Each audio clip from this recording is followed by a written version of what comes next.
And drivers in New York now have to pay a lot more to get into certain parts of the city. Congestion pricing taking effect yesterday, implementing a $9 toll to get into Manhattan. This morning, we do have team coverage for you. Janae Caldwell is standing by near the Brooklyn Bridge where there's a loophole to the city toll. But first, let's get out to Kalorama. She is standing by along 60th and Broadway where those toll cameras are live and in action. Kala, good morning. In action at this hour, charging drivers $9 once a day to get through that toll. It is right behind me here. I'm on West 61st Street, so we haven't even paid the toll. But once you go one block more, right under those toll readers, there you go. You get hit with the fee. So let me break it down for you and explain to you how the fees are going to work for every driver across the board. From 5 a.m. to 9 p.m. Monday through Friday, it is $9, except on the FDR and West Side Highway. Off-peak, basically the overnight hours, is $2.25. These costs are higher for most commercial vehicles. Passengers in taxis, green cabs, and black cars will be charged 75 cents no matter the time of day, and Ubers and Lyft are double that at $1.50. There is a $3 credit to drivers paying another tunnel toll during the peak hours. And a warning for drivers, if you don't have your Easy Pass hooked up or your account isn't linked to your license plate, you're going to be charged 50% more for that toll, according to the MTA. The toll is expected to increase to $15 by 2031. The MTA says the goal is to ease congestion and help out ambulances and fire trucks getting around, and also add billions in revenue by charging drivers to improve service on the rails. But emergency responders who are getting charged to watch over the city see it different. Here's the deal. FDNY, there's 200 firefighters a day that are moved around to cover different staffing shortages across the city at different firehouses. They use their personal cars as an extension of the fire department to haul around their 100-pound gear to fill the gaps in staffing. If they go below 60th Street, it's going to cost them.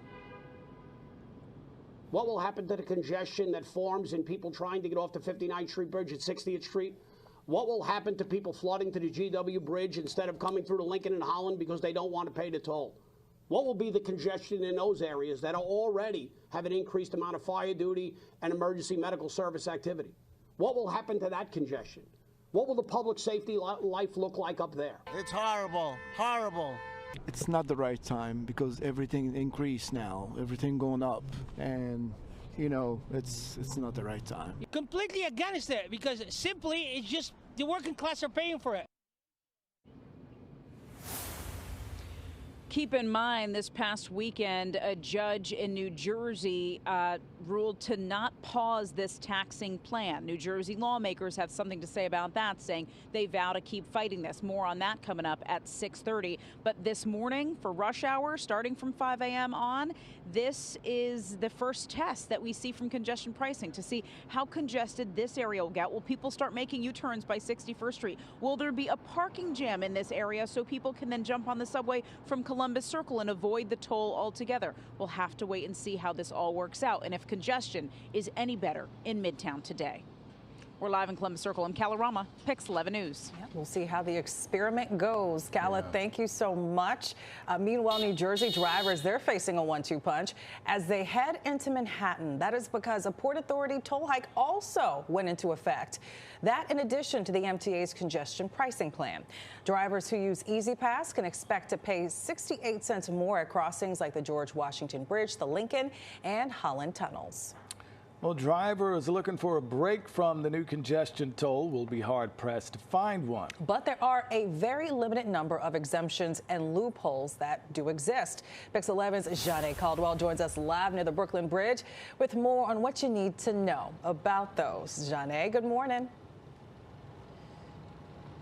Good morning. Well, with this being the first weekday of congestion pricing, many people are bracing for its impact on their morning drive to work. Now, the advent of congestion pricing effectively adds a toll to the 4 East River bridges south of 60th Street. Only 3 free routes remain, including both ways on the Brooklyn Bridge.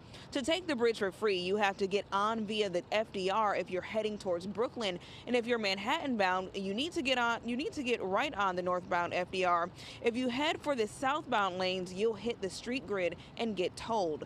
The other free route is on the Queensboro Bridge heading from Queens to the Upper East Side. You have to use the upper level, though, which lets you out onto 62nd Street north of the congestion boundary.